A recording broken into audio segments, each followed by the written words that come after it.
Or kaise ho? Today we got a lot of dopamine content here, man. This is gonna cure your depression. Ladies and gentlemen, got 8 things I wanna show you in this video, so buckle up. We got Call of Duty, we got EA, we also got the Xbox story. This might be a little bit depressing for some people that are playing on the Soulja Boy console. Let's go for 2 likes on the video, but coming in at number 8, the homie Soviet added me in the situation, and we're hearing the kid calls cops on mom for changing his Xbox password. What?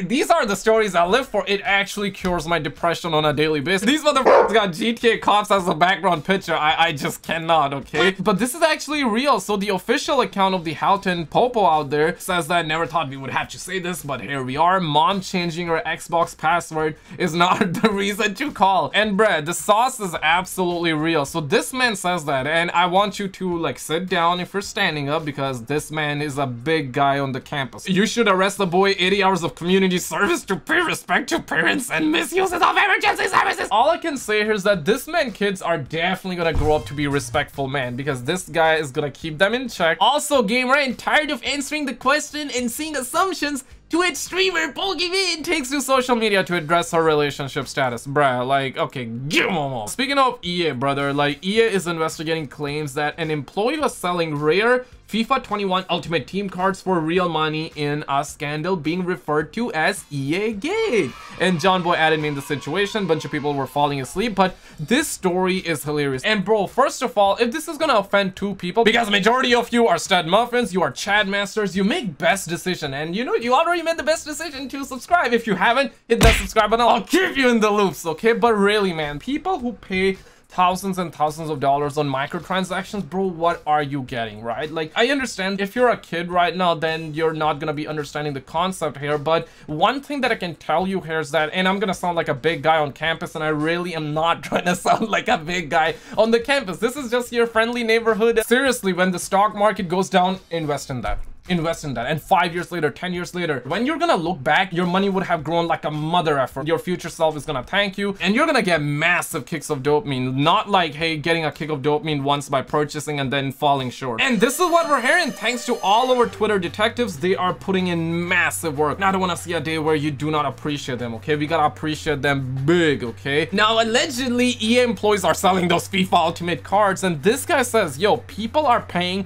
$2,500 US for R9 moments. And first of all, I gotta say, yo, show me one guy. Just show me one guy, you mother. R9 moments and 1,000 USD for guild moment just to have them listed on market. And this guy was trying to play along, was saying that, yo, sounds good. Could I just ask how you provide these cards, because this wasn't very clear. And he says that, oh, I just need your PSN EA ID, and then we send them every Monday. They go back and forth. The guy says that we cannot tell you exactly how we do this for security reasons. Says that the price for 3 is 750 euros. That's like almost $1,000. And bro, I just cannot. The memes are pretty strong here as well, and I just cannot believe it that EA is gonna be like investigating. I'm pretty certain, but I gotta say allegedly, because obviously we do not know, right? So I gotta say allegedly. But dog, like, let's be real, it's probably EA like doing helicopters with their willies and trying to like gas up their employees, be like, yo man, just go ahead and sell these cards for like $1,000, $2,000 and make Benjis, and then give us that 70-90% cut, and you can keep like the $100, like one Benjamin, right? Like you can go home with that one Benjamin. Seriously, give him one. And this brother put a nail on the coffin by saying EA is only doing this because someone is making more money off of their product than they are. TVH, if EA is really not behind this, this is exactly why they're doing it, because someone else is making more Benjis than them. Also in the news, this is what Phil Spencer says about Bethesda. I'm gonna try to be as clear as I can, because that's what I just think it's fair. So obviously I can't sit here and say every Bethesda game is exclusive, because we know that's not true. There's contractual obligations that we're going to see through, as we always do in every one of these instances. We have games that exist on other platforms, and we're going to go support those games on the platforms they're on. There's communities of players. We love those communities, and we'll continue to invest in them. And even in the future, there might be things that have either contractual things or legacy on different platforms that we'll go do. But if we're an Xbox customer, the thing I want you to know is this is about delivering great exclusive games for you that ship on platforms where Game Pass exists.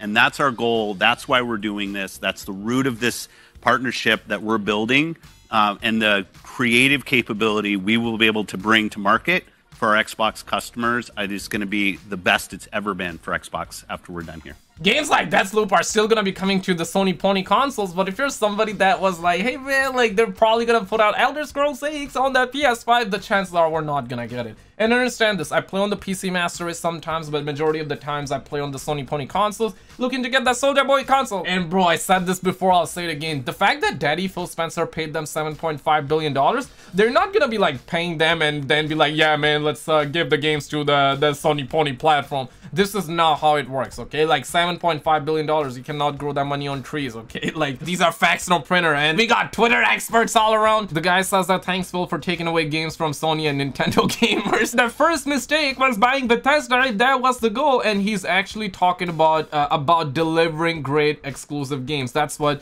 Phil Spencer said. This is why they have acquired Bethesda. Really, man, I don't think for the next 2 years we're gonna see that big of a game coming from Bethesda, but I think after that, this is gonna be very valuable to Microsoft. I think that's why they have invested. This is like investing in early, and thankfully I'm not a fan of Bethesda, so this does not affect me, but I totally understand the innocent people out there that this might affect. Nowadays, you gotta have a Sony Pony console, you gotta have the Xbox console, and you also gotta have the Soulja Boy console, give or take, to actually play all the exclusives. It do be like this, but this is what we're hearing from the homie Okami. He says that a whopping 20 Bethesda titles will be added to Game Pass starting tomorrow, and these are all the games that are gonna be coming to Game Pass tomorrow. So that is pretty massive if you're on Xbox and you're a fan of Bethesda. Also in the news, Square Enix officially confirmed that on March 18 at 10 AM Pacific Standard Time, they will have like a first digital direct Square Enix present, and apparently Life is Strange is confirmed. I've never played Life is Strange, but that is apparently a big thing, and they will be talking about like Marvel's Avengers, Tomb Raider. Hey, I'm a big fan of new Square Enix Montreal games. I'm personally in Montreal, so I'd like to see that. I will be streaming, so hit the bell. And we're also hearing about Call of Duties out here, and if you have been around the channel, you already know that we have talked about this